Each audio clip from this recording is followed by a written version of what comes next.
Graça e paz, irmãos. Muito boa noite. Como vocês estão? Que bênção estar aqui com vocês. Queria só que vocês me dissessem aqui se está tudo certo com o áudio, o vídeo.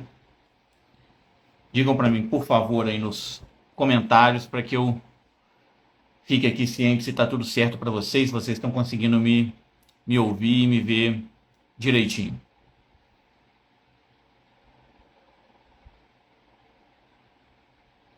Boa noite, pastor Felipe, pastor Adailton, Rafael, doutor Cosme.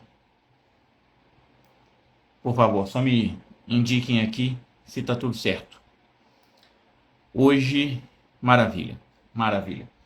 Bom, é um prazer estar aqui com vocês de novo. Já tem, eu creio que pelo menos um ano que a gente não faz aqui uma live nesse canal. Então, pelo menos um ano que eu não tenho esse contato ao vivo com vocês. E eu estava, de fato, sentindo falta disso. O contato ao vivo que a gente tem é só com os alunos do nosso curso Direito Religioso na Prática. Uma vez por mês a gente tem um encontro ao vivo para conversar sobre as questões. E eu estava com vontade de estar aqui ao vivo com vocês.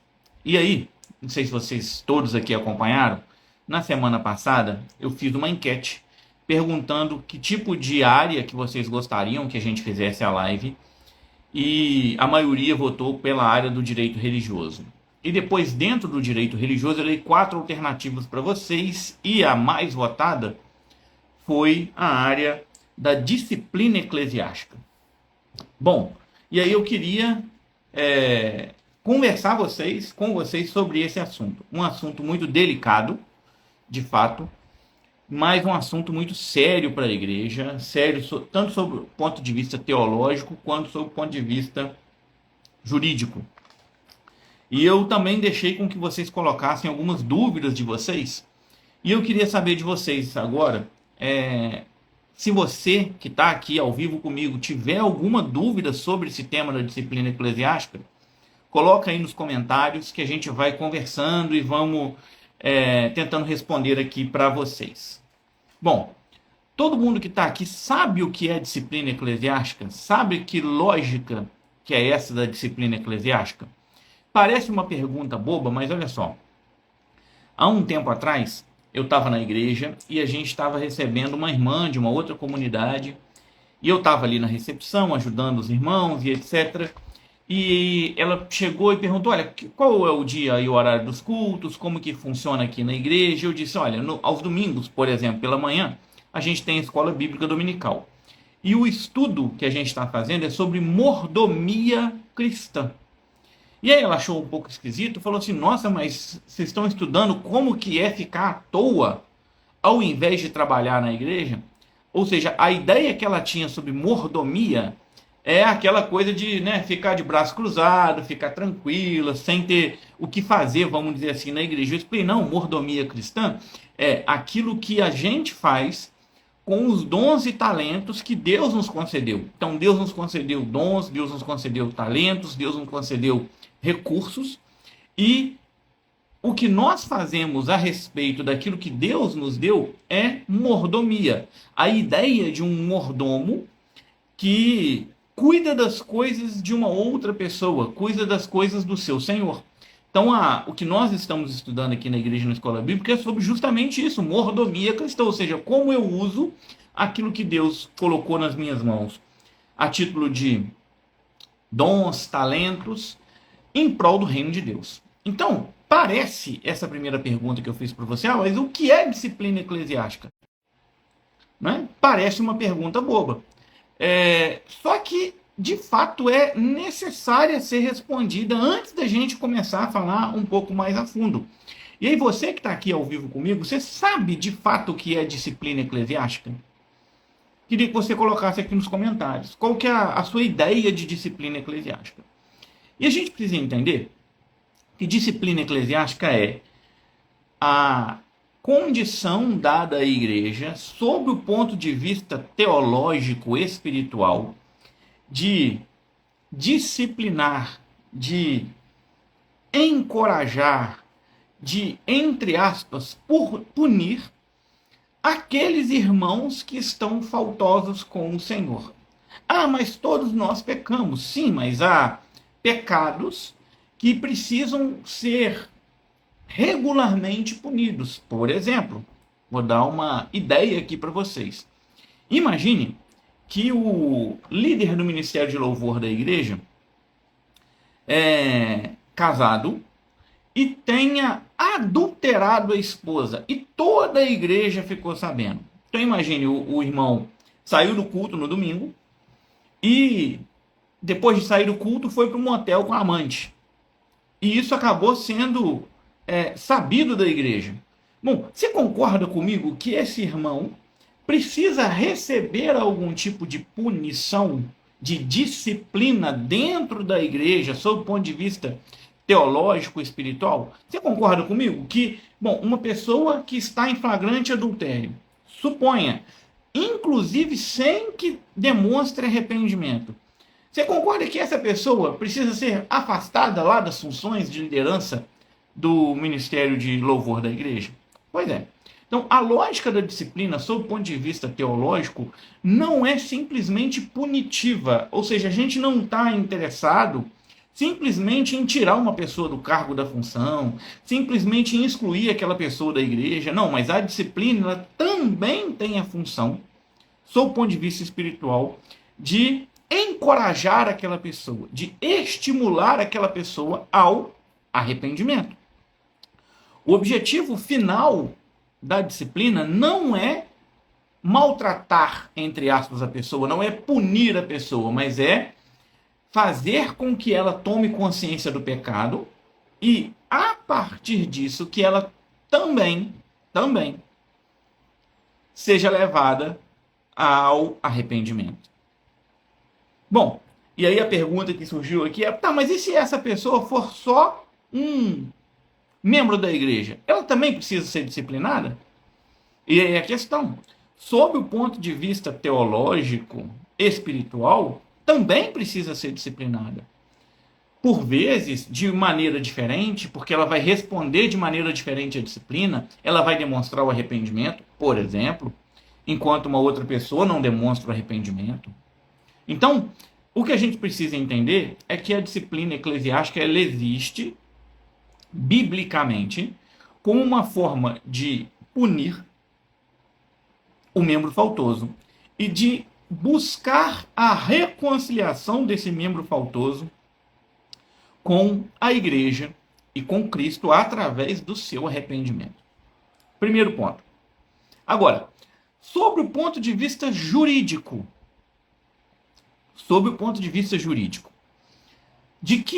como que é o quadro da disciplina eclesiástica? E é isso que eu quero tratar com vocês hoje. A nossa live hoje é para discutir, para conversar justamente sobre esse aspecto jurídico da disciplina eclesiástica.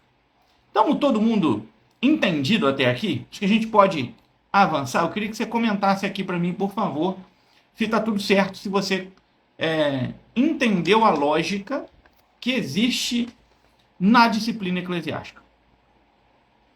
E aí eu separei aqui, dentro daquele quadro que eu tinha colocado para vocês, eu separei aqui 5 perguntas que foram destinadas a nós dentro desse tema. Vocês mesmos fizeram essa pergunta aqui. E aí o pastor Adailton colocou aqui explicação com clareza, Emanuele entendido, missionária Vilma Helena, perfeita explicação, maravilha. Bom, então todo mundo aqui já entendido do que a gente vai tratar hoje. E aí, sobre o ponto de vista jurídico, a igreja tem que tomar muito cuidado no processo de disciplina eclesiástica. E eu vou falar com vocês uma questão que me parece que é extremamente pertinente, que é: a igreja tem que tomar um extremo cuidado ao elaborar os seus documentos. O que isso significa? Olha só. A Bíblia é a regra de fé e prática dos cristãos. Ótimo? Só que, além da Bíblia ser essa regra de fé e de prática, a igreja, enquanto instituição, enquanto pessoa jurídica, ela tem um documento que é essencial. Essencial. E esse documento essencial se chama estatuto. Ou seja, o que a gente precisa entender é que a igreja, instituição, não se confunde com o seu pastor. A igreja, enquanto instituição, ela não se confunde com a sua diretoria. A igreja, enquanto instituição, ela não se confunde com a totalidade dos membros. A igreja, instituição, é uma pessoa jurídica, ela tem um CNPJ. E para que ela consiga esse CNPJ, o documento base é o estatuto. E a gente encontra na internet mas muitos e muitos modelos de estatuto, ou supostos modelos de estatuto. Só que esses modelos, na maioria das vezes, são infinitamente problemáticos. Primeiro porque você não consegue, através desse documento, perceber as realidades de cada igreja. O que isso significa? Significa que uma igreja, e aí eu vou dar um exemplo claro aqui para vocês. Vocês já ouviram falar em igrejas que nós consideramos como episcopais, um modelo de gestão administrativa episcopal?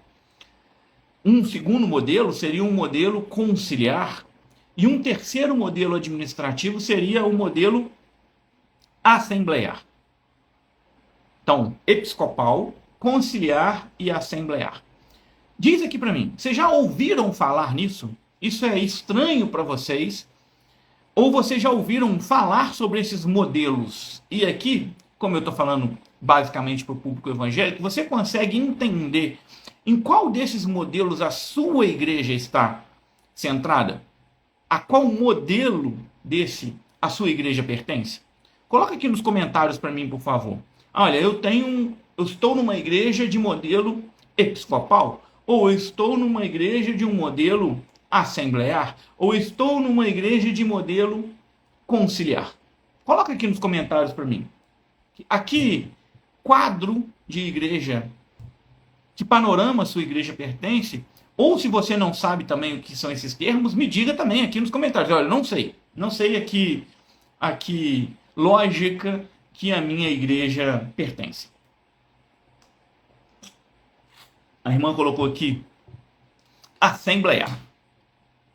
E aí eu acredito que outras pessoas aqui dessa live que estão aqui ao vivo pertençam a igrejas com outras dinâmicas. E aí eu vou mostrar para vocês o que está envolvido dentro desse quadro, tá? Só lembrando que, por vezes, e aí eu vou tratar isso aqui com vocês, assemblear não significa que seja uma igreja da Assembleia de Deus, ok? E a gente vai ver isso aqui agora na prática dos modelos da igreja. Olha aqui, a Ângela está dizendo assim, olha, eu não sei. Então vamos lá. Deixa eu explicar cada um dos modelos rapidinho aqui para vocês terem essa ideia. Vamos lá. O primeiro modelo seria um modelo episcopal. Episcopal é aquele modelo em que o pastor da igreja toma todas as decisões. Então imagine, olha, a gente quer fazer uma compra de um terreno da igreja. Quem é que decide isso? É o pastor. Por exemplo, a gente quer comprar um automóvel. Quem é que decide? O pastor. Vai ter uma disciplina de um irmão que é faltoso na igreja. Quem é que decide? É o pastor. A gente vai pintar a igreja. Agora a gente quer ter uma igreja de alguma maneira azul. A parede agora é azul. Quem é que decide? O pastor. Então, no modelo episcopal, o pastor toma todas as decisões. E aí o Dr. Valtir está dizendo assim, geralmente ouvimos o termo episcopal, congregacional e presbiteriano. Os termos não estão muito ligados, tá? Porque aí eu vou indicar aqui para os senhores igrejas que parecem que estão no modelo. Então, por exemplo, esse modelo presbiteriano, na verdade, é um modelo conciliar, tá? Porque ele não é exclusivo da igreja presbiteriana. Então, olha só, um primeiro modelo, esse modelo episcopal, que o pastor decide todas as coisas. Então, que igrejas que geralmente a gente tem dentro desse modelo? Se você for pegar, imagine, uma igreja universal. Quem é que decide as questões dentro da igreja? É o pastor. Então, esse é um modelo, uma igreja referência no modelo episcopal, que o pastor decide todas as coisas. Não tem assembleia de membros, não tem diretoria, não tem um grupo de irmãos, não. É o pastor que toma as decisões e pronto. Um segundo modelo é o modelo congregacional, como disse aqui o irmão, mas que a gente usa o modelo assemblear. O que significa o modelo assemblear? Significa que as decisões da igreja são tomadas por Assembleia Geral de Membros. Então, vai ter, por exemplo, prestação de contas da tesouraria. A quem essas contas vão ser prestadas? A Assembleia da Igreja. Vamos fazer uma alteração no estatuto. Quem vai decidir isso? A Assembleia da Igreja. Vamos comprar ou vamos vender um imóvel? Quem decide? A Assembleia da Igreja. Vamos abrir ou não uma congregação? Quem decide? A Assembleia da Igreja. Então, nesse modelo assemblear, as decisões são, via de regras, tomadas pelas assembleias, ou seja, pela reunião desses membros. Uma igreja que é referência nesse modelo, Igreja Batista. Mas esse modelo é específico da Igreja Batista? Não. O terceiro modelo é um modelo conciliar, que aí o doutor aqui em cima tinha colocado como modelo presbiteriano, mas olha, esse é um modelo conciliar. Significa que as decisões administrativas da igreja são tomadas por um conselho, por uma diretoria, por um grupo de irmãos. No caso da igreja presbiteriana, eleitos pela Assembleia. Então a Assembleia escolhe esses irmãos, membros do conselho, e esses membros do conselho tomam as decisões administrativas da igreja, algumas delas. Então, nós vamos, por exemplo, comprar um imóvel. Quem decide? Opa, num modelo conciliar puro, o conselho da igreja, a diretoria da igreja. E aí, imagine nesse modelo puro. Só que as igrejas, via de regra, mesclam esses modelos. O que significa isso? Significa que alguns temas são decididos pelo pastor. Então, em alguns temas existe um modelo episcopal, a aplicação do modelo episcopal. Um segundo tema, por exemplo, é definido por assembleia. Um terceiro tema é definido pelo conselho da igreja. Então, preste atenção. Vou dar o exemplo da igreja presbiteriana, que é a igreja da qual eu faço parte. Preste atenção nisso, tá? Dentro da igreja presbiteriana, nós temos uma fusão de dois modelos, que é o modelo conciliar com o modelo assemblear. Significa que, no estatuto da igreja presbiteriana, algumas decisões são tomadas pelo conselho da igreja. Então imagine o seguinte, o conselho é quem define o tema da igreja. O conselho é quem define quem serão os irmãos líderes de ministérios. É o conselho que define, por exemplo, disciplina eclesiástica. Então, um irmão faltoso, quem é que vai julgar esse processo? É o conselho da igreja. Então, a gente tem algumas funções que são do conselho da igreja. E nisso é um modelo conciliar. E aí, que o irmão colocou ali em cima, modelo presbiteriano. Não. Por quê? Porque, por outro lado, dentro da Igreja Presbiteriana do Brasil, a gente tem outras decisões que só podem ser tomadas em assembleia. Quer ver um exemplo disso? Compra e venda de imóvel. Então, imagine uma igreja presbiteriana que queira adquirir um imóvel. É o conselho que decide? Não.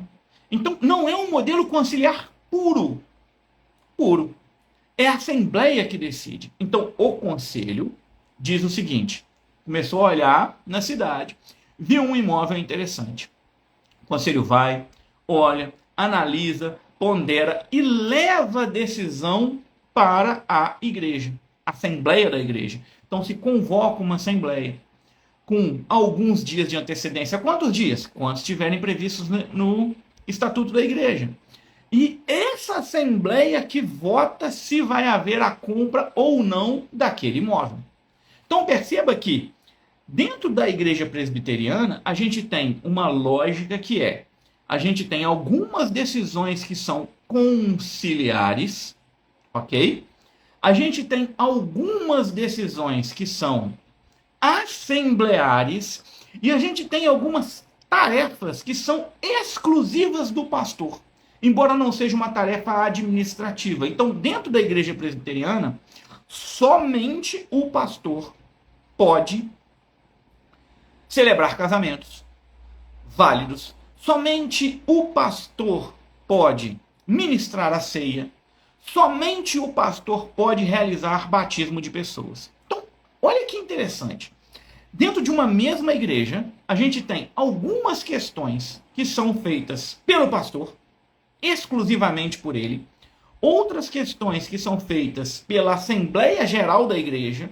E outras questões que são feitas, que são tomadas pelo conselho da igreja. Então, concorda que dentro da igreja presbiteriana, a gente tem várias questões, cada uma apontando para um modelo diferente? E aí eu queria saber se você está entendendo essa lógica que a gente está colocando aqui, se você identifica isso na sua própria igreja. E por que isso é importante? Porque não é assim, porque uma igreja X achou que ia ser bom, não. O estatuto da igreja disse que seria dessa forma. Então, o estatuto da igreja é a regra jurídica que a igreja deve seguir. Então, uma decisão será tomada por quem? Vamos lá no estatuto. Vamos ver as competências no estatuto. Quem é o responsável por tomar esse tipo de decisão? É o pastor? É a Assembleia Geral da igreja? É o conselho da igreja? Então, preste atenção que a lógica é que você tenha elementos diferentes para igrejas diferentes. E para não só igrejas diferentes, porque, por exemplo, a gente tem dentro da igreja presbiteriana, ela é uma igreja convencional, ou seja, existe uma convenção, né, das igrejas presbiterianas do Brasil, o Supremo Concílio das Igrejas Presbiterianas do Brasil, que todas as igrejas presbiterianas, das IPBs, precisam estar sujeitas a esse grande concílio. Agora, você imagine, dentro das igrejas que não são conciliares. Então, perceba que eu copiar e colar um estatuto da internet, eu não coloco em prática aquilo que a igreja local deseja, aquilo que a igreja local precisa. E aí a irmã está colocando aqui, infelizmente, percebo que é um modelo assemblear e conciliar. Mas somente o pastor toma as decisões conforme ele ache melhor. Então, se o modelo do estatuto da igreja é assemblear e conciliar, e é o pastor que toma as decisões estão sendo tomadas da maneira errada. E essas decisões podem ser questionadas juridicamente. É isso que é importante. Porque eu queria que você prestasse atenção nisso. E aí talvez a gente já responda uma primeira pergunta. Olha só. Um membro disciplinado pode processar a igreja?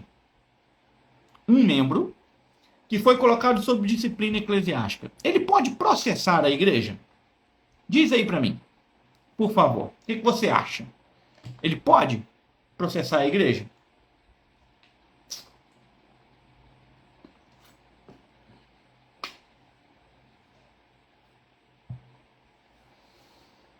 A irmã está colocando aqui, olha, o problema é que não temos acesso muitas vezes ao estatuto da igreja. Irmã, existe uma lógica que é a seguinte, e é isso que nós temos orientado as igrejas. Todas as pessoas que forem membros da igreja, que forem se tornar membros da igreja, precisam assinar um termo de livre consentimento esclarecido, que significa que essa pessoa teve acesso ao estatuto da igreja, para que ela possa saber, não, eu quero entrar, quero ser membro dessa igreja. Isso é uma questão essencial e a gente acaba colocando de maneira muito clara para as igrejas que nos procuram, para uma consultoria administrativa e eclesiástica, justamente porque, e aí é interessante indicar isso, que o membro da igreja, ele é portador de direitos e deveres que estão previstos no estatuto. Só que como esse membro vai exercer os seus direitos e os seus deveres se ele não tem acesso a esse documento? Impossível. Então eu preciso, de fato, fazer com que esse membro tenha acesso ao estatuto da igreja. Preciso, de fato, que todos os membros da igreja tenham acesso a esse documento. E aí, se você, por algum acaso, não tem acesso ao documento da sua igreja, procure o seu pastor, procure a liderança e peça lá uma cópia desse documento. E aí, bom, respondendo aquela pergunta, um membro disciplinado pode processar a igreja? E a resposta é: pode. E não são poucos os casos, tá, que a gente tem esse tipo de coisa acontecendo no Brasil. Preste atenção. Eu queria, antes de evoluir aqui, saber de vocês aqui nos comentários. Vocês estão entendendo essa dinâmica que eu estou passando aqui para vocês? Ou está sendo muito técnico? Tá? Está sendo muito, entre aspas, jurídico, muito juridiquês, né? Uma linguagem que você não está conseguindo entender. Eu preciso saber de você se você está entendendo essa dinâmica que eu estou passando aqui para você. Escreve aqui para mim nos comentários, por favor. Todo mundo está dizendo aqui que está tranquilo para entender. Maravilha, maravilha. Então, olha só. Em que situações que esse membro da igreja vai ser ou pode processar a igreja na questão da disciplina eclesiástica? Preste atenção. A partir do momento que o estatuto for descumprido. Ué, como assim, Antônio Carlos? Vamos lá. O estatuto da sua igreja, ele precisa dispor sobre como vai ser o processo de disciplina eclesiástica. Como ele acontece. Ou, por exemplo, ele vai dizer, olha, os casos de disciplina eclesiástica serão colocados ou serão disciplinados num código de ética e disciplina, por exemplo, um documento à parte. Mas isso precisa estar regulamentado dentro da igreja. Seja no estatuto da igreja, seja com esse estatuto fazendo menção a um outro documento, código de ética e disciplina, por exemplo. E por que eu digo isso? Porque o procedimento da disciplina eclesiástica é aquele que estiver previsto no estatuto. Então, quando que um membro da igreja pode processar a igreja se ele recebeu a disciplina? Entre aspas, tá? Ele está todo errado. Ele foi pego em flagrante adultério. Ele nem, por exemplo, se arrependeu. Ué, mas como assim, Antônio Carlos? Esse sujeito que está todo errado, sob o ponto de vista espiritual, ele vai ter direito de processar a igreja e até receber uma indenização da igreja? Sim. Quando isso acontece? Quando a igreja não cumpre as regras do seu próprio estatuto. Então, suponha. Primeiro caso, como que eu faço a citação desse membro? Ou antes disso, como que eu recebo essa denúncia? Porque existe um processo de disciplina, uma denúncia. Como que é essa denúncia? Essa denúncia pode ser uma denúncia oral, ou seja, alguém chega para o pastor e diz assim, olha, fulano está adulterando. Pode ser uma denúncia assim? Pode ser, ou tem que ser uma denúncia escrita. Preste atenção. Uma denúncia escrita. Pode ser oral ou tem que ser escrita? Essa denúncia tem que ser acompanhada com o mínimo de provas. O mínimo. Então, eu posso só falar assim, olha, o irmão está adulterando, está traindo a irmã. Posso só chegar e falar, aí o pastor, por exemplo, diz assim, tá, mas qual que é a prova que você tem? Aí você diz, não, eu ouvi falar. Isso pode? Pode haver uma denúncia fora dessa ideia de algum mínimo de provas. Segundo,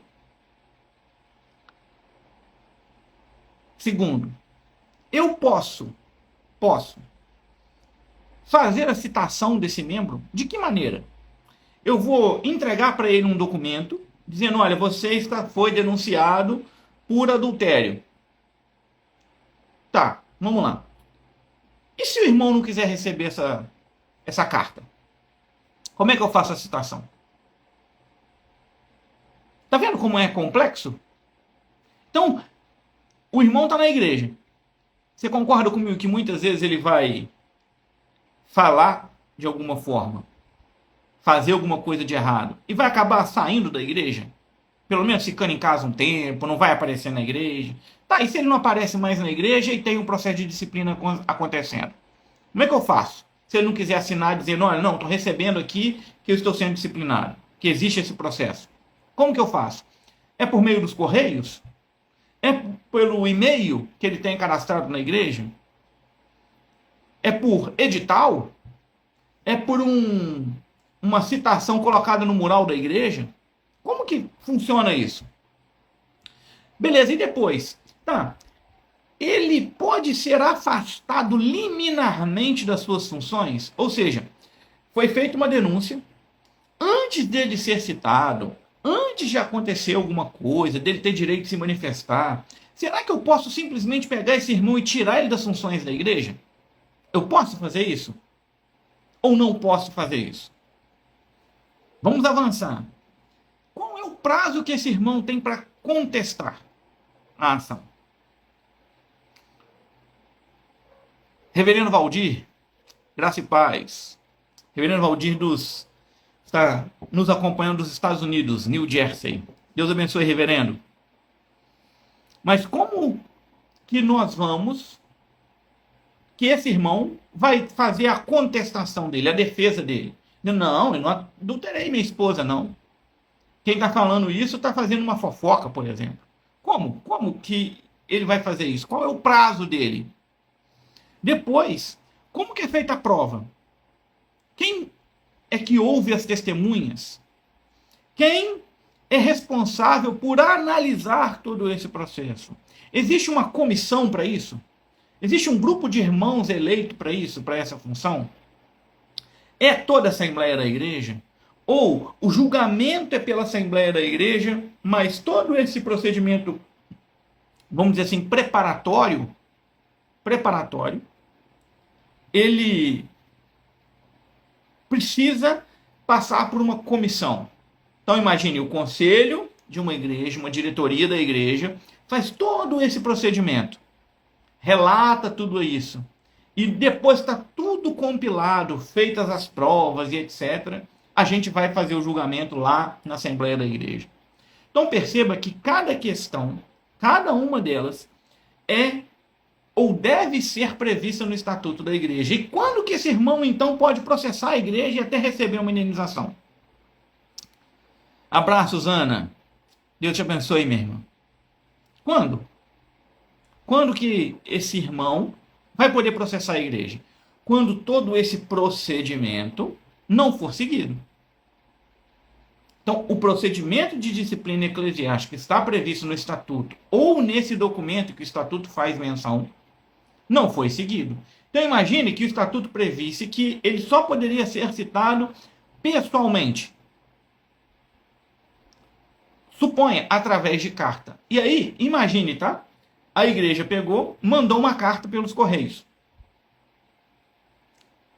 Mandou a carta, voltou negativo. Não encontrou o sujeito. Mas aí a igreja pensou assim, quer saber de uma coisa? Esse irmão mora lá, nesse lugar, ele não mudou dali. Suponha, ele está escondendo do carteiro para receber lá a correspondência. É válido a citação?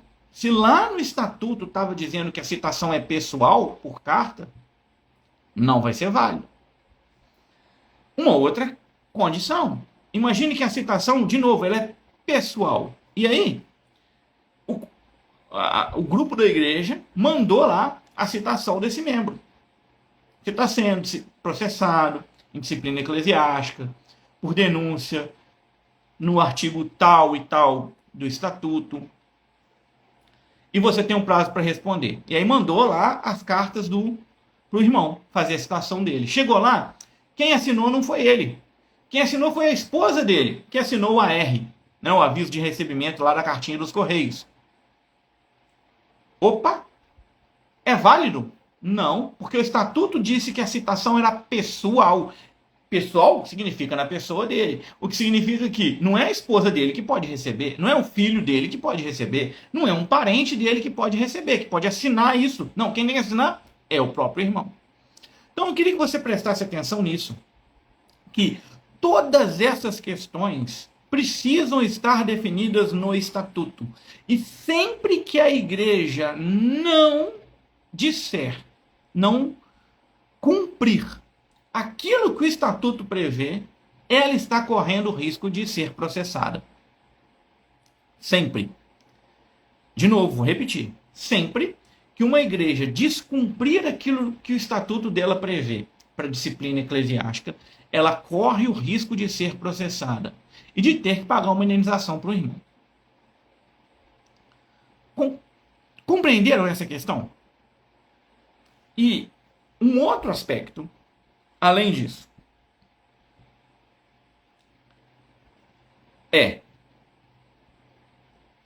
os tribunais entendem que esse irmão que está sendo disciplinado, ele tem direito a contraditória e ampla defesa. Em resumo aqui para você, o que é contraditória e ampla defesa? É o direito de se manifestar no processo dando a sua versão dos fatos e apresentando provas dessa versão. Isso é contraditória e ampla defesa. Eu preciso ter recurso? Não. Não preciso ter recurso previsto no estatuto? Não. E a Ana perguntou assim, sim, quem deve assinar é o irmão. Não necessariamente, tá? Eu estou dando um exemplo para vocês de um estatuto que prevê uma citação pessoal. Se o estatuto prevê uma citação pessoal, é o irmão que tem que assinar. Ah, mas eu mandei a carta dos Correios e não é ele que assina, foi a esposa dele. Opa, o que a igreja tem que fazer? Então vamos fazer uma citação via cartório. Vai no cartório de notas, faz uma notificação extrajudicial e alguém do cartório vai lá na casa dele para procurar ele, para ele assinar essa denúncia. Por isso que muitas vezes no estatuto a gente prevê a citação será pessoal e coloca algumas hipóteses em que ela não vai ser pessoal. Imagine, o irmão sumiu no mundo. Lembra do caso que ele adulterou? Imagine que ele foi pego em adultério, a igreja ficou sabendo, e ele fugiu do mundo com a amante. Mas como é que eu faço para excluir esse irmão da igreja, para discipliná-lo? Se agora eu nem sei aonde que ele está. Ele deixou a família para trás, ninguém sabe onde é que ele foi parar. Como é que eu faço a disciplina desse irmão? Para constar lá, regularmente, que ele é um irmão que está em disciplina eclesiástica. Eu tenho que ter uma forma de citá-lo que não seja essa forma pessoal. E aí, o que eu preciso fazer? Constar no estatuto que forma é essa que eu estou adotando para fazer a citação dele. E aí, Ana, por esse motivo, o estatuto deve estar bem definido tudo. Perfeito, a Ângela. Tudo precisa estar formalizado no estatuto? Perfeito, Ângela. Ou no estatuto, ou nesse documento externo que o estatuto faz menção. Então, no estatuto eu posso ter todo o procedimento, como ele deve acontecer, ou o estatuto dizer assim, quais são os direitos e deveres dos membros, indicar que existe ali casos de disciplina eclesiástica, que casos são esses, e dizer que o procedimento de disciplina vai ser regulado pelo documento X. Por exemplo, pelo Código de Ética e Disciplina. Então, é nesse documento à parte que vai constar como que eu faço a citação, como que eu recebo uma denúncia. Primeiro, como eu recebo a denúncia, como eu faço a citação, como é a contestação desse irmão, como que é a produção de provas, quem é responsável por fazer o julgamento, por fazer a análise do caso, para julgar o processo, se tem direito de recurso ou não tem, quem é responsável por ouvir essas testemunhas. Imagine, eu tenho testemunha lá do caso, da denúncia. Então, como que eu faço para ouvir essas testemunhas? Você já imaginou se a igreja, vou dar um caso aqui, eu sou de Juiz de Fora, Minas Gerais, a igreja daqui de Minas Gerais. E o caso, a testemunha, por exemplo, está em Manaus. Como que eu faço para ouvir essa testemunha que está em Manaus? Isso tem que estar previsto no estatuto. Quem é que paga isso? Quem é que arca com os custos disso? Esse depoimento pode ser por via eletrônica? pela internet. Então a gente vai fazer, junta o corpo da igreja responsável por ouvir essa testemunha. Isso pode ser feito pela internet? Ou não? Tem que ser presencial? Se for presencial e a testemunha mora em Manaus, quem é que paga os custos de trazer essa pessoa de Manaus até a igreja, ouvir essa pessoa e pagar a passagem de volta para ela? Tá vendo como é uma questão muito, muito, muito complexa? E que a gente não, muitas vezes, muitas igrejas não se dão conta disso. O que é necessário, então, e é o que eu quero deixar claro para vocês, é o estatuto precisa definir todas as questões relacionadas à disciplina eclesiástica. E aí, olha só, não sei se vocês já conhecem esse livro, que é o Manual Prático de Direito Religioso. É um livro que nós tivemos a oportunidade de escrever, mais de 470 páginas. E aqui no livro, eu vou abrir aqui para vocês. Olha só. Disciplina eclesiástica. 250. Eu estou aqui com a segunda edição do livro.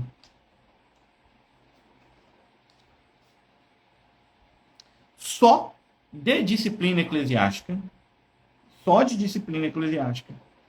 eu tenho 19 páginas nesse livro. Nesse aqui.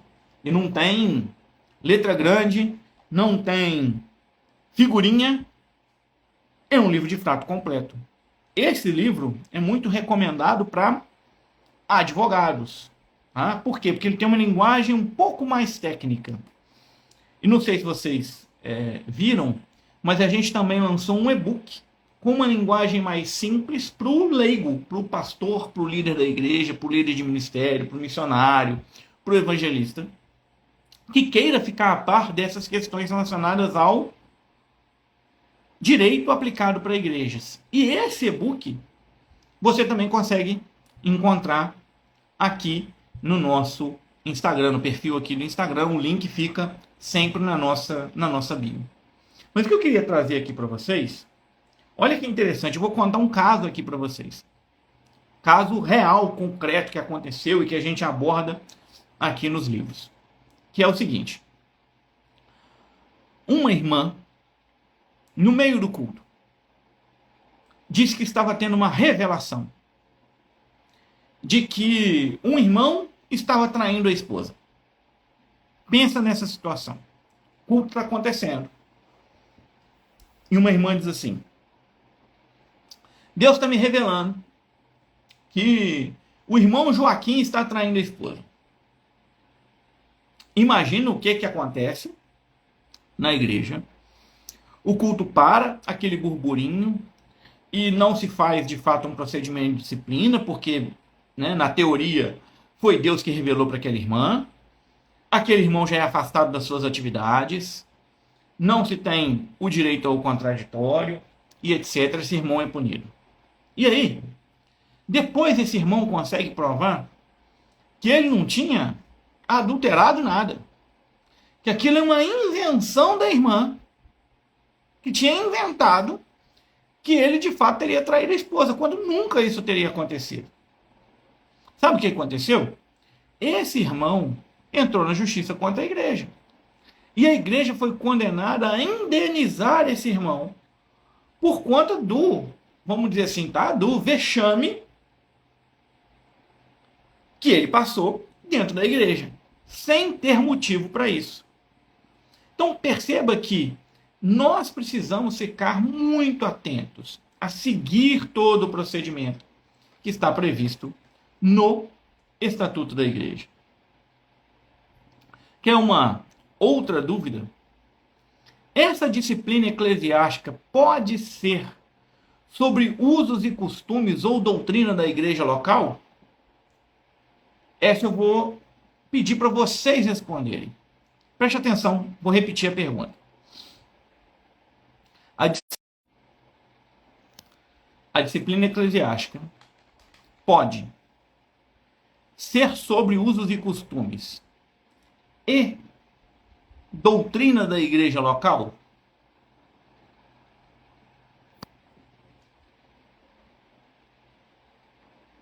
Responde aí para mim, por favor.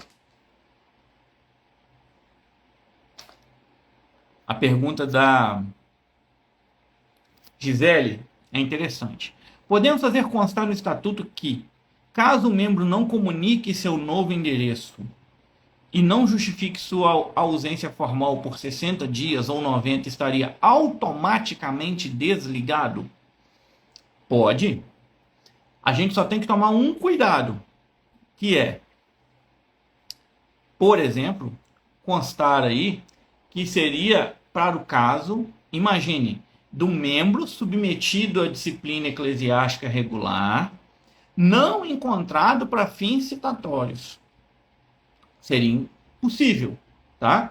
Por quê? Pense em questões que membros comuns, por vezes, podem se afastar da igreja, por algum motivo. Sem justificativa formal. Olha só, e não justifique sua ausência formal por 60 ou 90 dias. Imagine, um irmão sofreu um acidente, ficou internado no hospital, 90 dias. Ele justificou a sua ausência formalmente? Não. Imagine que ele está lá em coma, no hospital. Esse seria um caso de desligamento automático do irmão? Acredito que não seja essa a ideia aqui da Gisele quando deu essa alternativa. Então, a gente precisa, inclusive, e aí isso é importante deixar claro para vocês, tomar cuidado em como a gente escreve as coisas. Perceberam? Porque ao invés de, às vezes, eu estar fazendo um processo de disciplina específico, eu vou corromper o sistema. Então, eu tenho que tomar cuidado, porque eu posso, às vezes, ter que excluir um irmão que não justificou, mas ele não justificou por N motivos a sua ausência da igreja e dos cultos. Às vezes por estar inconsciente. Então, toma muito cuidado, a gente precisa pensar nisso. Toma muito cuidado como eu vou escrever essas dinâmicas aqui. Ficou claro, Gisele, para você? No nosso estatuto, se o membro não comparecer nas assembleias e não justificar, já será suspenso das funções, correto? Pergunta da Ana. Ana, de novo, ele tem que justificar, certo? Então, olha só, se o estatuto prevê o seguinte, existe uma assembleia da igreja, todos os irmãos estão convocados. Se ele não comparecer, vou dar o exemplo, em 2 assembleias consecutivas e não justificar, ele já está suspenso das funções. Isso está certo? Lembrando, a igreja é livre para fazer o seu estatuto. Mas pensa de novo nesse caso. Imagina, um irmão trabalha viajando. E aí, quando foi feita a convocação, suponha, ele não estava no culto. O pastor convoca a igreja no culto, dizendo assim, olha, semana que vem a gente vai se reunir no sábado, tal dia, tal hora, para cuidar das questões das assembleias aqui da igreja, para a gente decidir as questões. E aí suponha, o irmão não está nem no culto. Ele não ficou sabendo. Isso não é motivo, tá? Não é justificativa para ele não ficar sabendo, porque tem regras também, o estatuto tem que prever essas regras de como eu convoco uma assembleia. Mas suponha que seja assim. Aí esse irmão não estava, não ficou sabendo. A assembleia acontece. Ele nem ficou sabendo, não deu justificativa nenhuma. Ele está viajando a trabalho. Suponha que o estatuto previsse isso para duas assembleias. Numa outra acontece a mesma coisa. Então, na segunda assembleia, olha só, se coloca do jeito que está aí. Na segunda assembleia, esse irmão não compareceu, já vai ser excluído. Porque ele não deu a justificativa. Mas, bom, será que ele teria condições de dar essa justificativa? É o que você tem que pensar na hora de escrever o seu estatuto. Né? Pensa nas situações em que, por exemplo, esse membro não tem condições de justificar. Seja porque ele está viajando, não ficou sabendo das assembleias da igreja, seja porque ele está internado em coma no hospital e ele não tem nem como manifestar a sua justificativa, Ou será que essa justificativa pode ser feita por terceiros? Quem são essas pessoas que podem justificar por aquele irmão? Está vendo como é uma questão muito complexa? E a gente precisa, de fato, olhar todo esse panorama. E a Gisele diz assim que entendeu. E aí uma outra pergunta aqui. E o pastor presidente da igreja pode ser disciplinado se incorrer em erro contra o estatuto? Boa pergunta. A questão é, isso está previsto no estatuto? Quem é o competente para disciplinar o pastor? Então, só para você ter uma ideia, nos estatutos das igrejas presbiterianas, todos os membros da igreja são julgados primeiramente pela igreja local, pelo conselho da igreja local, cabendo recurso para as instâncias superiores. Só que o pastor da igreja, na igreja presbiteriana, preste atenção nisso, não estou dizendo que é um modelo que tem que ser seguido, estou dando um exemplo para vocês. Na igreja presbiteriana, o pastor é julgado não pela igreja local, mas pelo presbitério. O que é o presbitério? É um conjunto de igrejas de uma mesma cidade ou região. Então, olha só. O pastor presidente da igreja pode ser disciplinado se incorrer em erro contra o estatuto? Pode. Depende de como o estatuto prevê isso. Agora, uma igreja no modelo episcopal, lembre disso, uma igreja no modelo episcopal, que é aquele que o pastor decide todas as coisas, dificilmente vai prever no documento que o pastor presidente possa ser disciplinado. Porque a lógica dessa igreja não é que o pastor manda, não é ele que toma as decisões.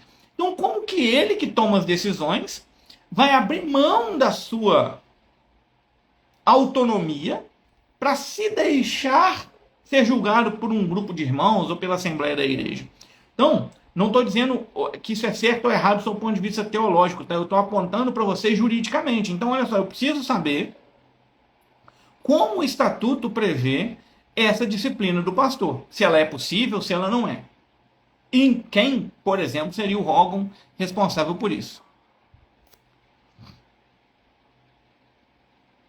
A Gisele complementa. Uma notificação formal no endereço fornecido seria uma solução, então? É uma solução. Partindo do princípio que ele teve acesso ao estatuto. Pois é, mas a gente não parte, não é, eu entendi o seu partindo do princípio, tá?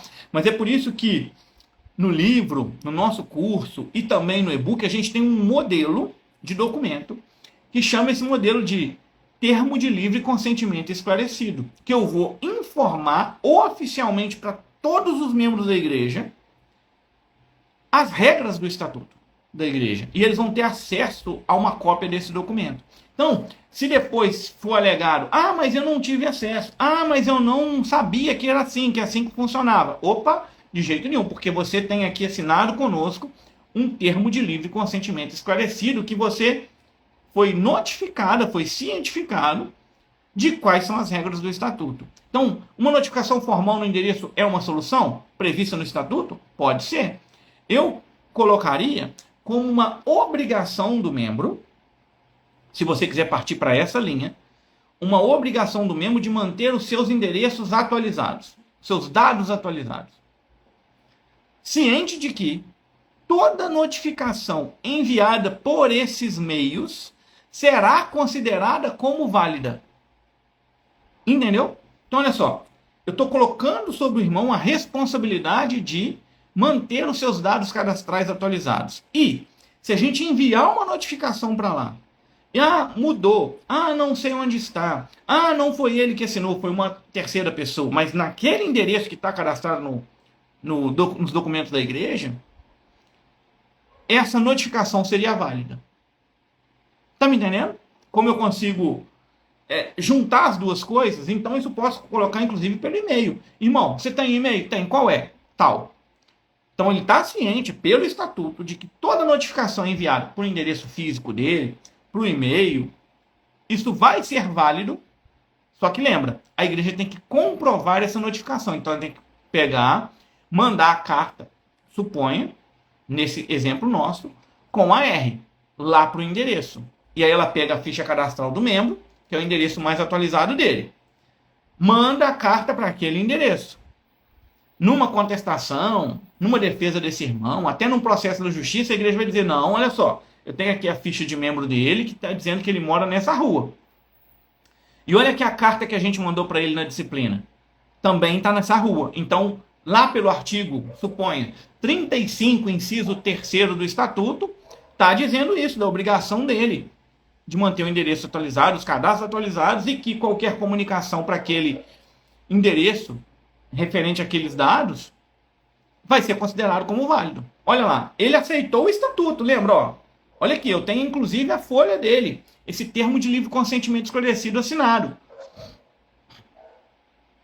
Então, ó, eu consigo juntar tudo numa coisa só para fazer a defesa da igreja. Ele tem ciência do estatuto, a ficha cadastral dele constam esses dados, eu tenho aqui o AR enviado para aquele endereço e está resolvido.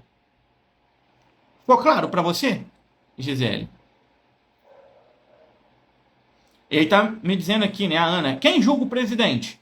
Quem julga o presidente é quem o estatuto disser que julga o presidente.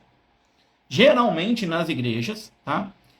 As igrejas adotam o critério assemblear, tá? Para os pastores presidentes. Geralmente. Não é regra, mas normalmente é isso que acontece. A Ângela está dizendo, no caso a convenção, pode ser, Ângela. Como se fosse, tá, o presbitério da igreja presbiteriana, é como se fosse um elemento dessa convenção. Como se fosse uma convenção regional. Imagine assim, tá? Então, o pastor é julgado por essa convenção regional. Aí julgou nessa convenção regional. Não resolveu? Em tese, tá? Para ficar nos critérios mais claros para vocês. Eu teria um recurso para a convenção estadual. Chegou na convenção estadual, que no caso da igreja presbiteriana são sínodos. Não resolveu? Tem recurso? Aí vai para a instância maior na igreja presbiteriana, que é o Supremo Concílio, que seria a convenção nacional. Tá? São alternativas a serem usadas pela igreja. A Maia colocou aqui pra gente. E agora eu vou entrar de fato, tá, nesse processo de responder as dúvidas de vocês. Quando no estatuto consta que o pastor é disciplinado até quando bem servir. Na verdade deve ser quando o estatuto consta que o pastor não será disciplinado até quando bem servir. Vamos lá. Mas, quando é marcada a assembleia para fazer a disciplina, ele apresenta uma carta pedindo exoneração. É justo? Interessante, Maia. Interessante. Mas pensa aqui comigo. O que está previsto no estatuto? Sabe como que a gente consegue driblar esse processo? Ou esse tipo de procedimento? É dizer que o membro que tem um processo de disciplina eclesiástica contra si, então uma denúncia foi apresentada, já existe pelo menos a denúncia, esse membro não pode pedir o desligamento da igreja, até que se conclua o processo de disciplina eclesiástica. Aí a gente livra desse tipo de problema, tá? Que seria, olha, a gente já recebeu a denúncia contra o pastor, aí vamos marcar a assembleia para fazer o julgamento. Aí, na hora do julgamento, o pastor chega e diz assim, não, estou aqui pedindo a minha exoneração, a minha exclusão do rol de membros da igreja. É justo? Não, aqui não é uma questão de justiça, tá? A questão é, o que consta no estatuto? Se o estatuto disser, ou não fizer referência a isso, a essa possibilidade de dispensa, então é possível, tá? Então o pastor consegue se livrar da disciplina porque ele apresentou uma carta, e não só o pastor, tá? Esse aqui é um exemplo, mas qualquer membro da igreja poderia se livrar da disciplina eclesiástica, já sabendo que vai ter a assembleia lá para fazer o julgamento, por exemplo. Ele apresenta uma carta de renúncia dos cargos, pedindo o desligamento da igreja. Entende? Então, como que eu consigo amarrar isso para evitar esse problema? Que é, a pessoa, entre essas, se livrar simplesmente saindo da igreja. É dizer, por exemplo, que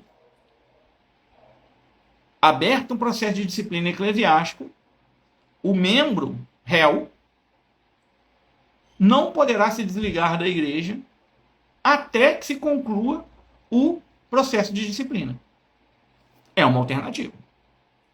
Tá? Outra questão.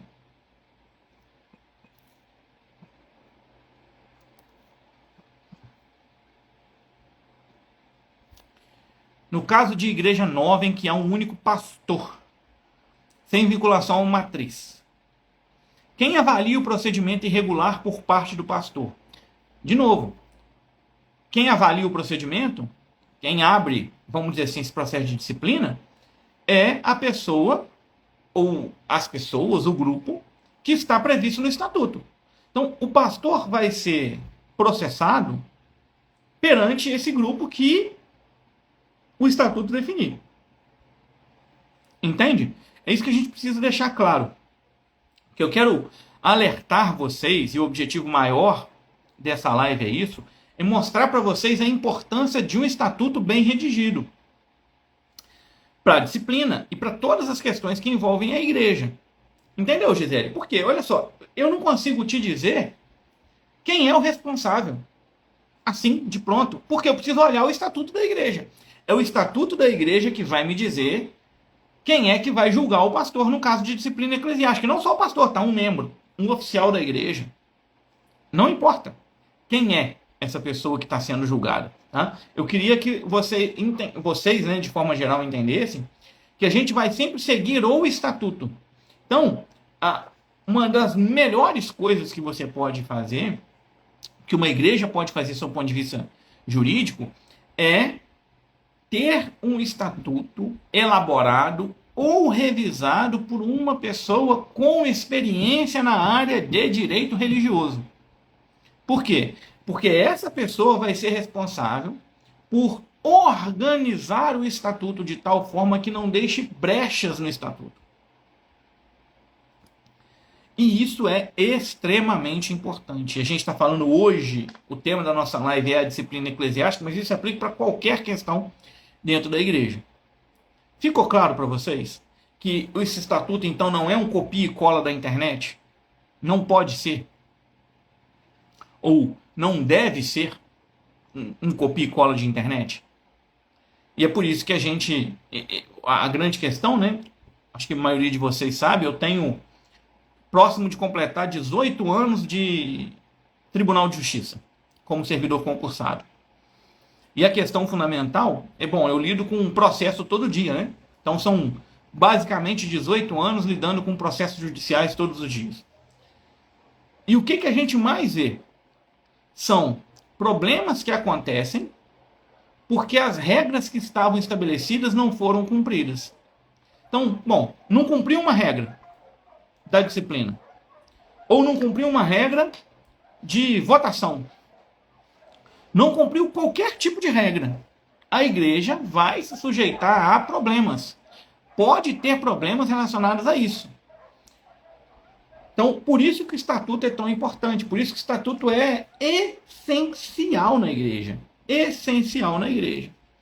E aí, deixa eu comentar aqui mais uma última questão. Não consigo ver aqui, deixa eu ver se eu consigo ver, na verdade, aqui a hora.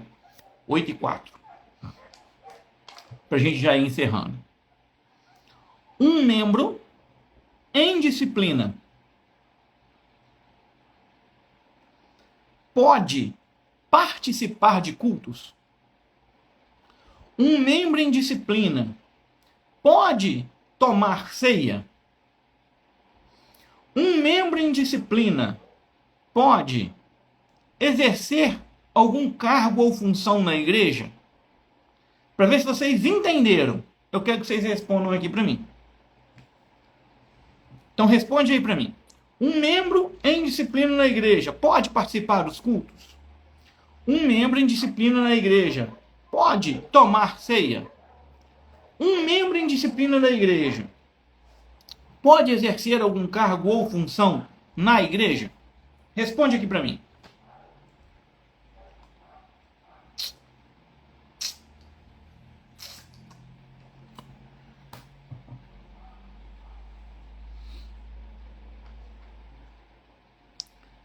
Eliane, olha que resposta. Vai depender do que está escrito no estatuto. Eu não sei se eu tenho como dar uma salva de palmas, né? Dar uma salva de palmas aqui para Eliane.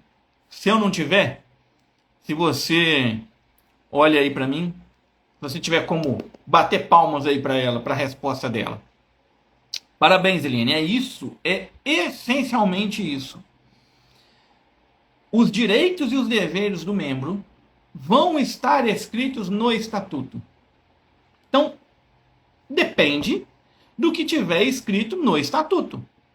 Por isso que eu preciso saber o que é que está escrito no estatuto da igreja. O membro, em disciplina, pode participar de culto, pode tomar ceia, pode exercer um cargo na igreja. Sim ou não? Depende do que o estatuto disser. Mas olha que interessante como é uma questão complexa aqui. Outras pessoas vieram embaixo assim, olha, mas acredito que participar dos cultos, sim, que possa. Ou participar dos cultos, sim. Preste atenção. Olha que interessante. E isso é caso prático, tá? Para vocês. A gente passou por uma situação na igreja em que uma pessoa sistematicamente entrava nos cultos e perturbava os cultos. Como assim perturbava os cultos, Antônio Carlos? Ele chegava, o pastor estava pregando, e aí ele gritava no meio do culto, interrompendo o culto. Fazendo perguntas aleatórias sobre aquilo que o pastor estava pregando e etc. De fato, atrapalhando o culto em si. E a gente percebia que não era com uma intenção de tirar dúvidas a respeito da pregação. Por quê? Imagine que o pastor estava pregando, essa pessoa estava lá, dizendo, olha, eu não quero, eu queria que você me explicasse tal coisa. Aí o pastor dizia, não, irmão, no final do culto você me procura, eu te explico depois. Aí o pastor continuava pregando, essa pessoa ia lá, pastor, mas eu não sei o que você está falando, o que você está fazendo, não estou entendendo a sua pregação. E a gente percebia que não era com a intenção de tirar dúvidas mesmo, porque esse irmão nunca procurava o pastor no final do culto para tirar a dúvida. Então ele queria atrapalhar o culto. E já tinha sido chamado a atenção por diáconos, por presbíteros da igreja, dizendo assim, irmão, você não pode fazer isso, irmão. Você está atrapalhando os cultos. Você não pode fazer esse tipo de procedimento. Mas mesmo assim continuava. Até que chegou um dia que o conselho da igreja, que tinha naquela oportunidade a competência para isso, deu uma ordem para esse irmão, para essa pessoa. Uma ordem direcionada à junta diaconal, que é, fulano de tal não pode mais entrar no templo da igreja. E qual que era a motivação? Porque essa pessoa só ia com a intenção de atrapalhar os cultos. Então, foi baixada uma regra naquela igreja, dizendo, olha, diáconos, não permitam que fulano de tal entre nessa igreja. E aí qual que é a motivação? Esse primeiro fato. E uma segunda questão, porque a perturbação, o atrapalhar o culto religioso é um crime. Então, quando esse conselho da igreja fez essa determinação, fulano de tal não pode vir aqui participar dos cultos, ela está protegendo a igreja de um crime contra si mesma. E isso, só para vocês terem uma ideia, já era recorrente na cidade, na região. Então essa pessoa ficava indo de igreja em igreja, atrapalhando os cultos, e direto isso acontecia. Então preste atenção.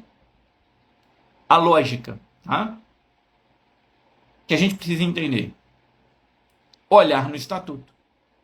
E pode sim haver uma norma que proíba um irmão em disciplina de participar dos cultos. Então, de novo, eu volto lá para o estatuto de novo. Volto para o estatuto. O que é que está previsto no estatuto? Quem tem a competência para tratar desse assunto? Esse caso, por exemplo, não era um caso geral, claramente previsto no estatuto da igreja. Ou seja, não tinha lá uma regra dizendo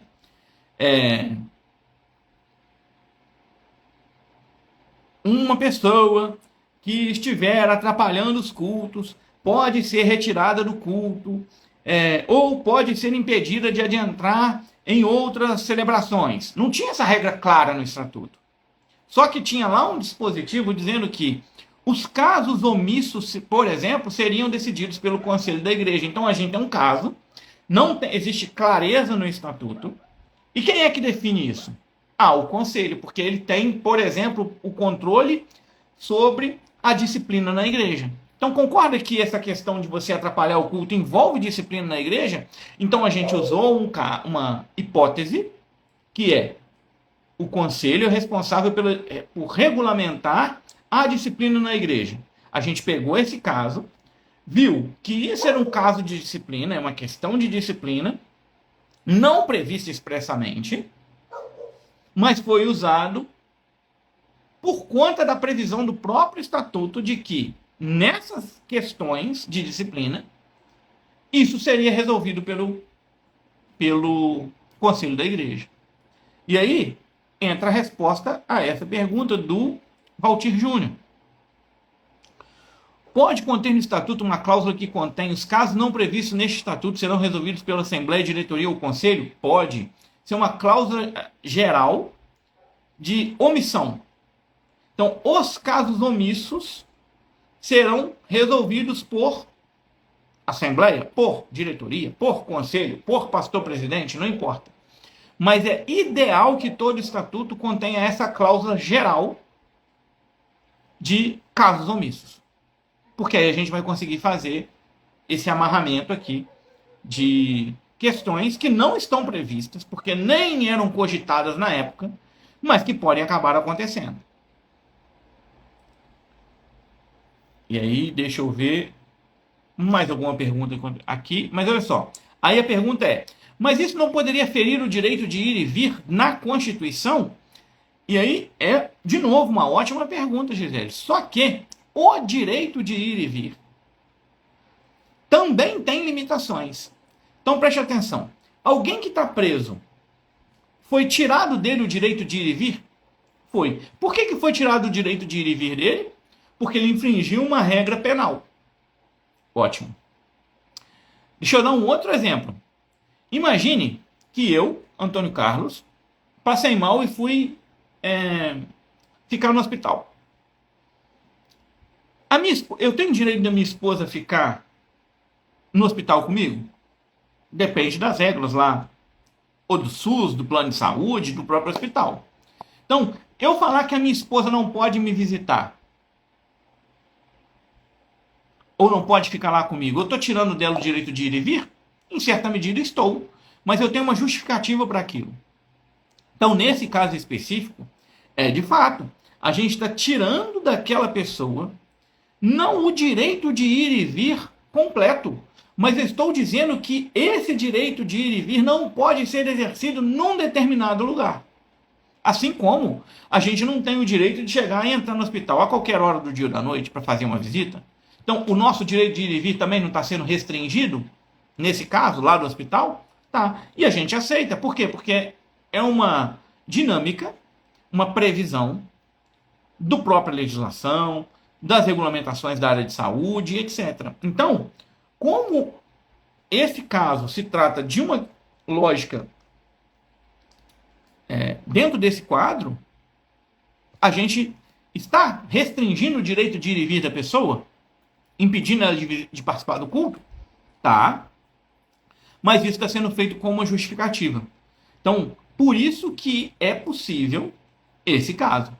Essa situação foi possível. Tá? Ficou claro aqui para todo mundo? Queria saber de vocês se a gente, assim, resolveu esses pontos de disciplina eclesiástica. Se ficou claro para todo mundo a nossa conversa aqui. Se vocês têm mais alguma dúvida. Lembrando que, enquanto vocês colocam aqui, no link da bio, aqui no Instagram, a gente tem o link para o livro, se você tiver interesse, esse livro Manual Prático de Direito Religioso. Você tem o link para o curso que chama Direito Religioso na Prática. que é um curso voltado muito para advogados, para pessoas que queiram trabalhar para as igrejas, prestando esse tipo de consultoria jurídica. E a gente também tem o e-book que chama Do Púlpito ao Tribunal. Nesse e-book, que tem uma clareza ainda maior para o público leigo, para o pastor da igreja, para o missionário, para o evangelista, para o líder de ministério, para o diácono, presbítero, para as lideranças da igreja de modo geral e para os membros. Nesse e-book, inclusive, a gente também tem alguns documentos, modelos, para que você use na sua própria igreja. Então, o link para tudo isso está aqui na bio e você pode fazer a aquisição se você quiser. Deixa eu tirar as últimas dúvidas aqui de vocês. A Maia dizendo assim, olha, com essa live resta nos debruçar neste assunto. Reformular o estatuto para que não tenha tantos casos omissos. Perfeito. Perfeito. De preferência, contrate uma pessoa para prestar consultoria para a igreja nessa reformulação, tá? Especialmente em reformulação, que é ainda mais complexo, porque eu tenho que, nessa reformulação, fazer toda a conjugação, todo o aparato para evitar contradição, que é uma norma previa tal coisa, uma outra que foi alterada está prevendo outra. Então, suponha, um artigo está dizendo que comprar e vender imóveis é de competência da Assembleia. Aí fizeram lá uma mudança e passaram a constar que compra e venda de imóvel é de competência do Conselho da Igreja. Mas qual que está valendo? Se a gente tem dois artigos falando coisas diferentes. Então, principalmente, tá, nessas reformas de estatuto, assim como na criação, é extremamente importante que a igreja contrate alguém que tenha especialização nessa área para prestar esse tipo de serviço, para evitar os casos omissos e para evitar processos judiciais contra a igreja. A gente falou de uma situação hoje, tá? Que é a situação da disciplina eclesiástica, mas são inúmeros casos que o estatuto pode livrar uma igreja de sofrer um processo. E a Gisele diz assim, só não sei como colocaria isso no estatuto. Testemunhas, provas, quero fazer o curso. Gisele, se você quiser fazer o curso, o link tá na bio, tá? Mas, de fato, lá no curso, a gente tem encontros uma vez por mês ao vivo. Não são encontros assim, tá? Que só eu falo. Na verdade, é uma mentoria que é feita por mim. Então, a gente abre o microfone e você fica o tempo que for necessário para você fazer as suas perguntas. E a gente vai tirar todas as suas dúvidas relacionadas ao direito aplicado para a igreja. Não é só sobre disciplina eclesiástica, não, tá? É sobre tudo do direito aplicado para igrejas. Então, se você tiver interesse de fazer o curso, o link está na bio. É Eliane, perdão. Comprei o e-book fantástico. Obrigado, minha irmã. Obrigado. Dr. Valtir quer comprar esse livro. O link está na bio, viu? Se o senhor quiser adquirir o livro, como eu estou vendo aqui, né? Valtir Júnior ADV, advogado, então suponho que o senhor seja advogado, eu recomendaria ao senhor que se inscrevesse no curso. Tá? Quem é aluno do curso do Direito Religioso na Prática ganha esse livro. Tá? Faz parte do material de apoio do curso esse livro. E aí, porque ali eu só tenho um acompanhamento, né? O processo de mentoria, que só tem a condição de tirar todas as dúvidas que, por exemplo, forem aparecendo. Não é dúvida geral, não, tá? É caso prático que o senhor esteja enfrentando. Eu estou fazendo uma reforma no estatuto. Como que eu coloco isso, essa cláusula? Como que eu faço a organização disso? Como que eu faço a defesa da igreja nesse processo? Então lá a gente tem esse processo todo para tirar as dúvidas, para fazer esse negócio. A Maia, de novo, estou lendo do Púlpito ao Tribunal, gostando demais. Benção, minha irmã. Esse livro é o do Púlpito ao Tribunal? Tenho esse, não, Gisele. São dois livros diferentes, tá? Esse aqui é o Manual Prático de Direito Religioso. Ele tem 470 páginas. E ele é um livro mais técnico, tá? Mais voltado para advogados. Ele é um livro impresso. O livro do Púlpito ao Tribunal, ele é um e-book. tá?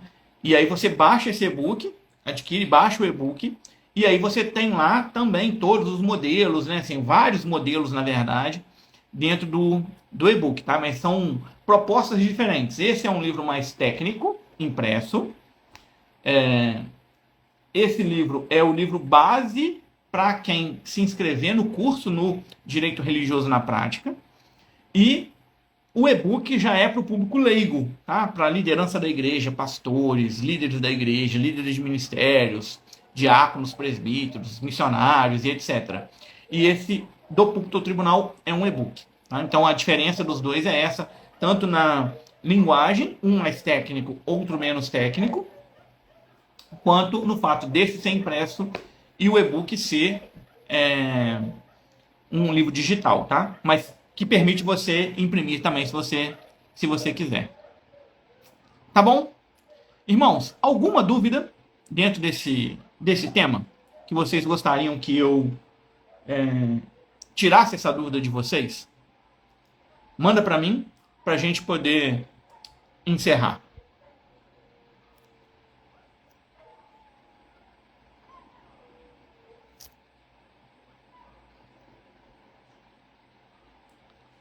Tudo ótimo.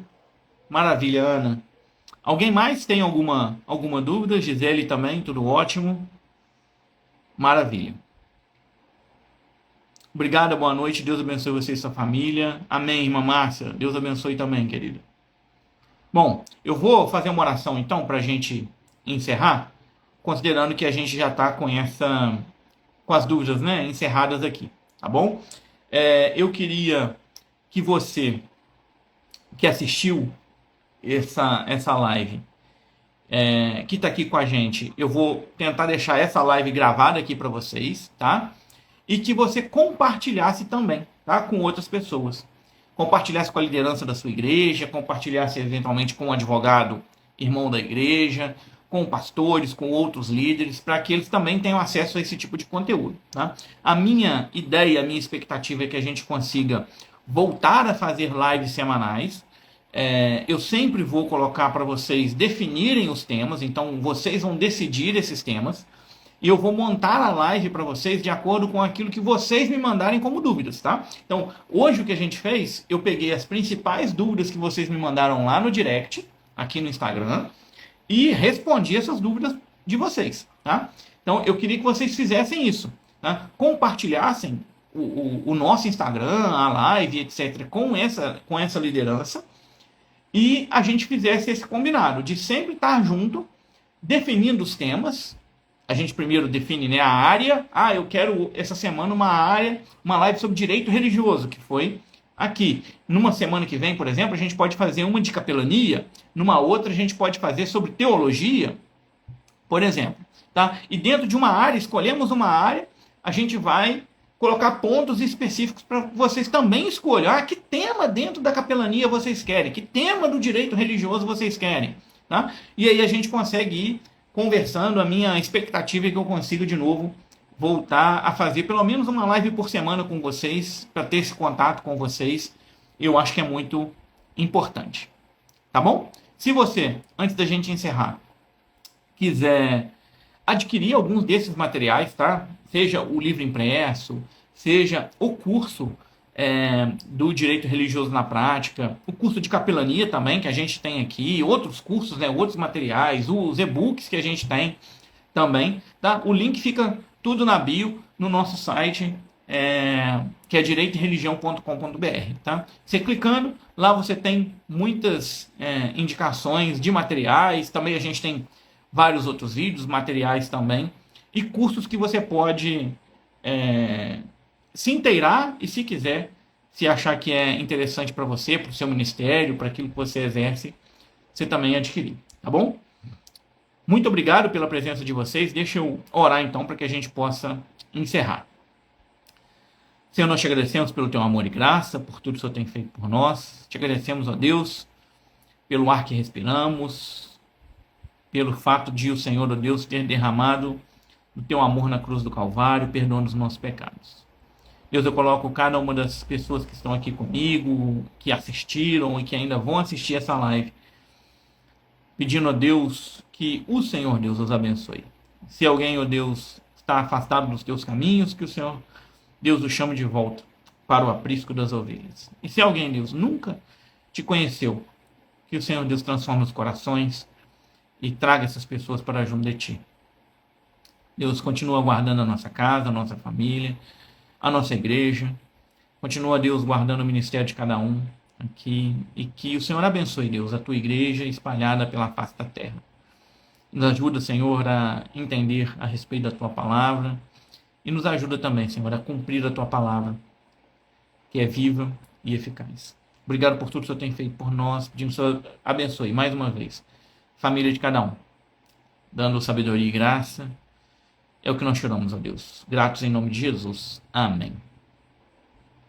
Amém, queridos. Deus abençoe a todos, viu? Foi um prazer estar com vocês aqui nessa quinta-feira, conversando sobre esse tema, que é um tema muito complexo, por conta de a gente precisar prever tudo lá nesse estatuto. E a gente está aqui para servir vocês, tá bom? Deus abençoe. Um abraço a todos. Fiquem com Deus. Tchau, tchau.